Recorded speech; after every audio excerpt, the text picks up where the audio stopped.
வணக்கம் and welcome எம்எம்டிபிடி real estate Chennai. So நான் பார்க்க வந்த இடம் பார்த்திங்க அப்படின்னா மன்னிவாக்கம். ஸோ வண்டலூர் டு வடபெருவில் மன்னிவாக்கம் ரூபி பில்டர்ஸ் லேண்ட்மார்க். சரி, எக்ஸாக்ட் ஆப்போசிட்டில் ஒரு 800 மீட்டருங்க.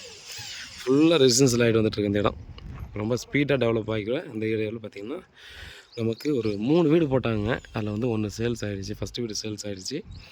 மீது 2 வீடு இருக்குது. இந்த 2 வீட்டில் பார்த்திங்கன்னா லேண்ட் ஏரியா 450 ஸ்கொயர் ஃபீட்டு கிட்ட லேண்ட் ஏரியா இருக்குது. Buildup 850 buildup. So 2 BHK duplex ஹவுஸ்ன்னு சொன்னாங்க. ஏன்னா கீழே வந்து பார்த்திங்கன்னா ஒரு ஹாலு, ஒரு கிச்சனு, ஒரு ரெஸ்ட் ரூம் இருக்கும். மேலே பார்த்திங்கன்னா ஒரு 2 BHK இருக்குது. ஸோ கம்மியான பட்ஜெட்டில் யாரா வேணும் அப்படின்னா 39 லட்சம் சொல்கிறாங்க. ஸ்லைட்லி நெகோஷியபிள் பண்ணிக்கலாம். இது வந்து பார்த்திங்கன்னா ஈஸ்ட் ஃபேஸிங்கில் மெயின் டோர் வச்சுருக்காங்க. ரோடு பார்த்திங்கன்னா நமக்கு சவுத்தில் மெயின் ரோடு இருக்குது. சரி, வாங்க உள்ளே போயிட்டு என்ன டீட்டெயில் இருக்குது அப்படின்றத போய் பார்க்கலாம். ஆக்சுவலாக கார் பார்க்கிங் வந்து குட்டியாக தாங்க விட்டுருக்காங்க. வெளியே விடுற மாதிரி தான் இருக்கும். ரொம்ப சின்ன கார் விடுற மாதிரி தான் நம்ம வந்து கொடுத்துருக்குறது.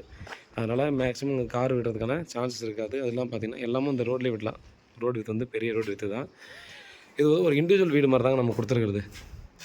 ஒரு 2 அடி பார்த்திங்கன்னா கேப் கொடுத்துருக்காங்க. இது வந்து மெயின்டெனன்ஸ் ஒர்க், அந்த பைப் ஒர்க்கெல்லாம் இருக்குது இல்லையா? ஸோ அந்த மாதிரி மெயின்டெனன்ஸ் ஒர்க்கெல்லாம் இந்த இதெல்லாம் வந்து ஈஸியாக பண்ணிக்கிறது தான் விட்டுருக்காங்க. சைடில் வந்து வாஷிங் மிஷின் எதாவது வச்சுக்கிறதுக்கும் ஒரு ஸ்பேஸ் கொடுத்துருக்காங்க. மேக்ஸிமம் ஒர்க்கு முடிஞ்சிருச்சுங்க. ஒரு 90% ஒர்க்கெல்லாம் பார்த்திங்கன்னா இது கம்ப்ளீட் ஆகிடுச்சு. நம்ம சொன்ன மாதிரி பார்த்திங்கன்னா ஒரு குட்டியாக ஒரு ஓப்பன் கிச்சன், ஒரு ரெஸ்ட் ரூம் கொடுத்துருக்காங்க, ஒரு ஹால்.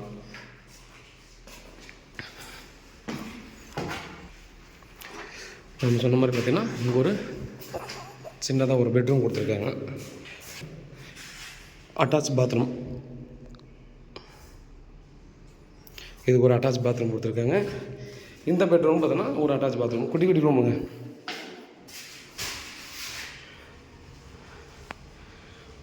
இது பார்த்திங்கன்னா இப்போ கம்ப்ளீட் பண்ணி கொடுத்துருவாங்க. ஒர்க் எல்லாத்தையுமே கம்ப்ளீட் பண்ணி கொடுத்துருவாங்க.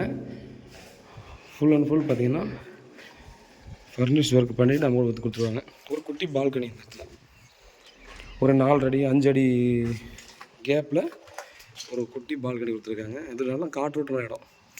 இது ஃபுல்லாக பார்த்திங்கன்னா அக்ரிகல்ச்சர் பண்ண இடம். அதுவெல்லாம் ஓப்பன் ஸ்பேஸாக இருக்கிறதால நேச்சுரல் ஏர் வந்து இங்கே வந்துட்டு தான் இருக்கும். இங்கேருந்து ஜஸ்ட்டு ஸ்ட்ரைட்டாக போய்ட்டு லெஃப்ட் எடுத்து ரைட் எடுத்தோம்னா ரூபி பில்டர்ஸ் வந்துடுது. இங்கே வந்து பஸ் ஸ்டாப் வந்துடுச்சிங்க. MTC பஸ் எல்லாமே நிற்க ஆரம்பிச்சிருச்சு. அதனால் பார்த்திங்க அப்படின்னா இமீடியட்டாக நீங்கள் வந்து வாங்கிட்டு கூட பார்த்தீங்கன்னா ஒர்க் பண்ண போகிறவங்களுக்கு இல்லை ஊருக்கு போகிறவங்களுக்கெல்லாம் பார்த்திங்கன்னா அங்கே வந்து ஈஸியாக இங்கேருந்து நீங்கள் ஜஸ்ட்டு வாக்கபிள் டிஸ்டன்ஸ்லேயே நீங்கள் போயிடலாம். ரொம்ப ஸ்பீடாக டெவலப் ஆகக்கூடிய இடம். நீங்கள் கண்டிப்பாக அங்கே பார்த்தா தெரியும் எவ்வளோ வீடுகள் வந்திருக்கு. அப்படி என்னுடைய இடமும் அங்கே தான் இருக்குது, பக்கத்தில் தான் இருக்குது. பயங்கரமான டெவலப்மெண்ட்டு. கடைசி பார்த்திங்கன்னா ஒரு 6 மந்த்லேருந்து 1 இயர்க்குள்ளே பார்த்திங்கன்னா குறைஞ்சது ₹500 வந்து ரேட்டிங் இன்க்ரீஸ் ஆகிருக்கு லேண்ட் வேல்யூவிலே. அப்போ நீங்கள் பார்த்துக்கோங்க எந்த அளவுக்கு டெவலப்மெண்ட் இருக்குது அப்படின்னு சொல்லிட்டு. இந்த இடத்துல பார்த்திங்கன்னா கொஞ்சம் லே அவுட் இருக்குது. அடுத்து பார்த்திங்கன்னா அக்ரிகல்ச்சர் லேண்ட்ஸ் தான்.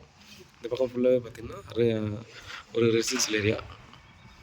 பாருங்கள், வீட்டு மகாலட்சுமியோட வாங்க ப்ராப்பர்ட்டி பாருங்கள். பிடிச்சிருந்துச்சி அப்படின்னா அடுத்த நம்ம ப்ராசஸ் பண்ணலாம். லோனுக்கும் பண்ணிக்கலாம்.